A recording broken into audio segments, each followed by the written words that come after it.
না দিয়া। তার মানে তুমি আমার শরীরটাকে ভালোবাসো, আমাকে ভালোবাসো না? তুমি কি সারা পৃথিবীতে আর কাউকে পেলে না তোমার বোনের জন্য?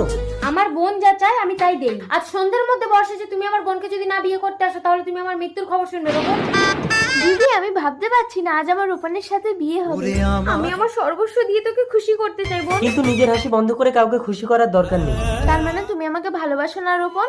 এই তাড়াতাড়ি বসো, বিয়ের লগ্ন বয়ে যাচ্ছে। দাঁড়াও দাঁড়াও দাঁড়াও, এ বিয়ে হবে না। মা, ছোটবেলায় বাবা মারা যাবার পরে তুমি আমাকে এই দিদির কাছে রেখে অন্য লোক নিয়ে পালিয়ে গেছিলে। সেদিন থেকে দিদি আমাকে মানুষ করে একটা ছেলে থেকে বিয়ে দিচ্ছে, আর তুমি কোন সাহসে এসে বিয়েটা আটকাচ্ছ?